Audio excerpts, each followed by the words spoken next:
அதான் பாருங்க, அந்த செடி நல்லா கட்டையடிச்சு நல்லா அகலமா இலை அகலமா நல்லா இருக்கு, கருகருன்னு இருக்கு. நான் நிக்கிற காடு வந்து அபிமான் கொடுத்தது. பின்னாடி இந்த கம்பிக்கு அந்த சைடு உள்ளது வந்து கெமிக்கல் மருந்துகள் கொடுக்கறது. அந்த செம்பழுப்பா இருக்கு பாருங்க, இந்த கரும்பச்சா அதுல வராது. தொடர்ந்து அடிக்கலான்னு ஒரு எண்ணத்துல இருக்கேன். வணக்கம், என் பேர் திருப்பதி. திண்டுக்கல் மாவட்டம் வில்பட்டி ஏரியா பாறைப்பட்டியில கொடைக்கானல் அதில் விவசாயம் பண்றேன். கிட்டத்தட்ட ஒரு 20 வருஷமா விவசாயம் பண்றேன். இந்த வருஷம் தான் இந்த அபிமானை கேள்விப்பட்டு இப்பதான் அடிச்சிருக்கேன். இந்த கிழங்கு வெள்ளைப்பூடுக்கு அடிச்சிருக்கேன். உருளைக்கிழங்கு, வெள்ளைப்பூடு, கேரட், பீன்ஸ் இதெல்லாம் பண்றோம். நான் ஒரு 3 ஏக்கர் விவசாயம் பண்றேன். இப்போ எப்படின்னா, நாங்க முதல்ல கோழிச்சாணியை போட்டு மாட்டை வச்சு உழுது ஒரு 10 நாள் விட்டு, அடுத்து வந்து வெள்ளைப்பூடுனா பாத்தி போட்டு தண்ணி பாய்ச்சறதுக்கு பள்ள பாத்தி போட்டு தண்ணி பாய்ச்சுவோம். கிழங்குக்கு அதே மாதிரி தண்ணி பாய்ச்சுற மாதிரி தான் ஸ்ப்ரிங்க்லர் வைப்போம், இல்லைன்னா வாய்க்காத தண்ணி பாய்ச்சுவோம். இப்போ நான் நிற்கிறதுல வந்து உருளைக்கிழங்கு 10 சிப்பம், வெள்ளைப்பூடு 50 கிலோ நட்டு 90 நாள் ஆகுது. வெள்ளைப்பூடு நட்டு இது 40 நாள் ஆகுது.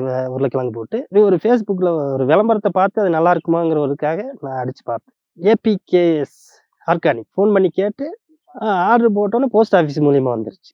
அந்த மருந்தை வாங்கி நான் அடித்தேன். பூண்டு அப்போவே 20-22 நாள் முளைச்சிக்கிட்டு இருந்த டயம். இப்போ கேட்டு அபிமானம் வாங்கி அடிக்க சொன்னாங்க.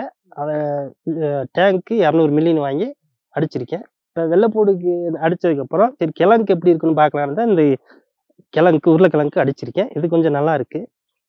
தொடர்ந்து அடிக்கலான்னு ஒரு எண்ணத்துல இருக்கேன். இது கொஞ்சம் மாற்றமா தான் இருக்கு. அதான் பாருங்க, அந்த செடி நல்லா கட்டையடிச்சு நல்லா அகலமா இலை அகலமா நல்லா இருக்கு, கருகருன்னு இருக்கு. இப்போ எப்பயுமே சாணி எல்லாம் உரமெல்லாம் போட்டு தான் போடுவேன்.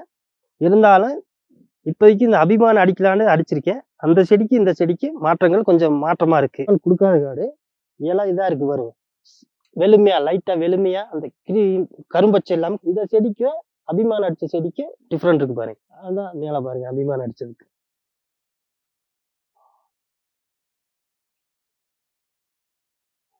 நான் நிக்கிற காடு வந்து அபிமான் கொடுத்தது. பின்னாடி இந்த கம்பிக்கு அந்த சைடு உள்ளது வந்து கெமிக்கல் மருந்துகள் கொடுக்கறது. அந்த செம்பழுப்பா இருக்கு பாருங்க, இந்த கரும்பச்சா அதுல வராது. தொடர்ந்து அடிக்கலான்னு ஒரு எண்ணத்துல இருக்கேன்.